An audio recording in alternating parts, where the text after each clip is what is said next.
안녕하세요. 오랜만에 여러분들과 함께 세법 강의를 진행하게 되는 것 같습니다. 그동안 제 개인적인 해외 비즈니스 일로 바삐 보내다가 엊그제 귀국을 했는데요. 그동안 올해 들어서 세법 규정이 많이 바뀌었고 또 최근에 분양권을 취득하거나 보유하신 분들께서 취득세나 양도세, 증여세 등에 대해서 많은 상담을 해오셨기 때문에 이번 강의는 분양권에 대해서 취득세나 양도세, 증여세 등 분양권과 관련된 세법 전반을 총정리해 보도록 하겠습니다. 여러분들 끝까지 잘 시청을 해보시고 많은 참고와 도움이 되시면 감사하겠습니다. 화면상에서 취득세율표를 보고 계시는데요. 본 강의에 앞서 여러분들께서 취득세에 관련하여 가장 많은 질문이 있었던 중요한 질문 하나를 살펴보고 강의를 진행하도록 하겠습니다. 질문 내용의 요지는 분양권 취득 시기와 다주택자 주택수 판정 여부, 취득세 납부 시기와 관련된 내용인데요.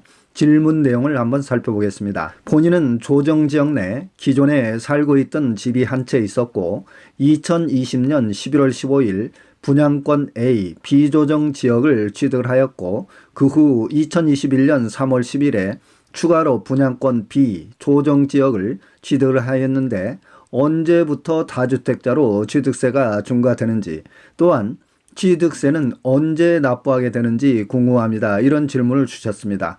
그리고 제가 드린 답변을 먼저 보게 되면 분양권의 취득세 중과세 주택수 판정은 2020년 8월 12일 이후가 되겠으며 분양권의 양도세 중과세 주택수 판정은 2022년 1월 1일 이후부터 적용이 되겠습니다. 따라서 분양권 A는 비조정지역 2주택자로서 취득세율 1에서 3%가 부과가 되겠으며 분양권 B는 조정지역 3주택자로서 취득세율 12%의 취득세 중과세율이 적용되도록 되겠습니다. 또한 취득세 부과납부 시기는 분양권의 잔금을 최종적으로 납부하고 주택이 준공된 시점이 되겠습니다.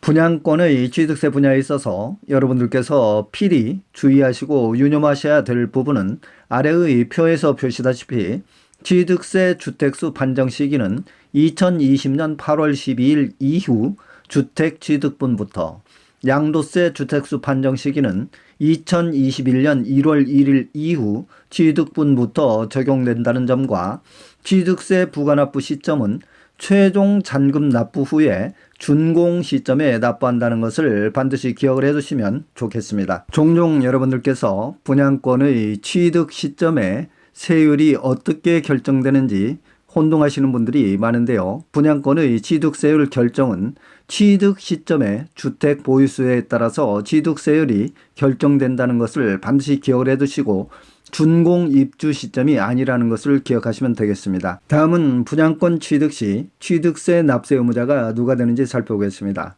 취득세 납세 의무자는 분양권의 최종 잔금을 납부하고 준공이 되어서 실제 주택의 소유권자가 되겠습니다.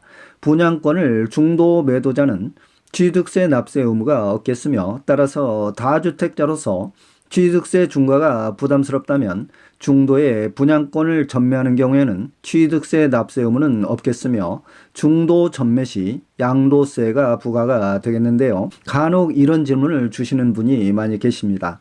아파트가 당첨이 되어서 최초에 분양권 취득할 당시에는 취득세율을 잘 모르고 있다가 나중에 다주택자로서 중과세 된다는 사실을 본인이 알고 난 후에 중도에 분양권을 전매하는 경우가 종종 발생하는데요. 이럴 때는 양도세가 부과가 되기 때문에 취득세와 양도세 부담세액 등을 종합적으로 고려를 해서 전매 여부를 유리한 쪽으로 판단하시는 게 좋겠습니다. 또한 여러분들께서 특별히 좀 알아두셔야 될 부분은 분양권 취득 당시에 비조정지역이었으나 중간에 입주 시점에 조정지역으로 변경이 되어도 취득세율은 당초 취득 시점, 즉 비조정지역의 세율이 그대로 적용되는 것입니다. 따라서 중간에 조정지역으로 변경이 되더라도 취득세율 적용은 최초 취득 당시의 세율을 적용한다는 점을 기억하시면 되겠습니다. 강의가 유익했다면 좋아요, 구독, 클릭해 주시면 대단히 감사하겠습니다. 그리고 궁금하신 사항이 계시면 댓글이나 카톡으로 문의를 주시면 제가 시간이 될 때 친절히 답변을 해드리도록 하겠습니다. 여러분들이 화면상에서 분양권 양도세율표를 보고 계시는데요. 다음은 분양권을 중간에 전매하는 경우에 양도세 과세는 어떻게 되는지 살펴보겠습니다. 다음은 분양권 전매 시 양도세 관계를 살펴보겠습니다. 양도세 납세 의무자는 분양권의 중간 전매자가 납세 의무자가 되겠고요.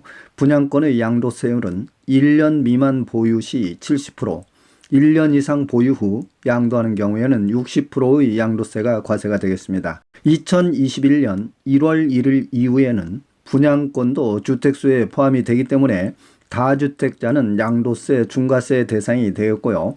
특히 분양권의 양도세 비과세 면제 조건을 좀 살펴보게 되면 1세대 1주택자이거나 또는 일시적 1가구 2주택자는 양도세 비과세를 받을 수 있겠습니다. 다음은 1주택자와 일시적 1가구 2주택자의 분양권 양도세 비과세 조항을 살펴보겠습니다. 우선 1주택자는 분양권 양도세가 무조건 비과세가 되겠고요. 일시적 1가구 2주택자의 양도소득세 면제 조건은 총전주택을 취득한 후에 1년 이상 지난 후 분양권을 취득해야 되겠으며 3년 이내에 총전주택을 양도한 경우가 되겠고요. 분양권을 취득한 이후에 3년이 지나도록 주택이 완공되지 않은 경우에는 주택 완공 후에 3년 이내에 종전주택을 매도하거나 신규 주택으로 전입을 반드시 해야 되겠으며 특히 주의해야 될 사항으로는 분양권을 취득한 후에 3년 이내에 분양권을 취득한 주택이 완공이 되었다면 완공 시점이 아닌 취득 시점부터 3년 이내에 종전주택을 매도해야 되겠습니다. 다음은 분양권의 증여세 문제를 살펴보겠습니다. 분양권을 증여하는 경우에는 시가평가에 의해서 증여세가 과세가 되겠는데요. 분양권의 재산평가 방법은 평가 기준일까지 납부한 금액 플러스 평가 기준일 당시의 프리미엄 금액이 합쳐진 금액이 되겠습니다. 예시를 한번 보게 되면 분양권 증여 재산가액이 3억이 나오는데요. 평가 기준일까지 이미 납부한 금액이 1억이 있었고 프리미엄이 2억이 붙었다면 분양권 증여 재산가액은 합해서 3억이 되겠습니다. 따라서 3억을 가지고 증여세 과세가액, 즉 증여재산가액 3억에서 증여재산 공제금액을 차감을 하고 증여세율을 곱해주면 증여세 납부할 세액이 계산이 되겠습니다. 다음은 분양권 명의변경 절차에 대해서 살펴보겠습니다. 분양권의 명의변경 절차는 분양권 매매계약서를 작성하신 후에 부동산 실거래 신고를 하시고 중도금 대출이 있다면 매도인에서 매수인으로 중도금 대출 승계를 해주셔야 되겠습니다. 그리고 건설사 사무실로 이동을 해서 명의 변경 절차를 마친 후에 최종적으로 양도소득세 신고를 마쳐야 되겠으며 만약에 양도소득세를 무신고하는 경우에는 무거운 가산세가 부과되기 때문에 반드시 양도소득세 사전 신고를 이행하시는 게 좋겠습니다. 그리고 참고로 배우자에게 분양권을 증여하는 경우에는 전매 제한 기간에도 배우자에게 증여가 가능하겠으며 부부 공동 명의로 변경 절차는 관할 지방자치단체를 방문해서 증여계약서 검의를 받으시고 주택전시관을 방문한 후에 전매 동의 신청서를 작성을 하거나 시행사에 날인을 받아야 되겠습니다. 그리고 최종적으로 권리 의무 승계의 날인을 받으시면 절차가 마무리가 되겠습니다. 기타 부동산 세금에 대해서 궁금하신 분들께서는 유튜브에서 산울TV를 검색을 하시게 되면 각 세목별로 상세히 강의가 되어 있기 때문에 참고를 해주시면 대단히 감사하겠습니다.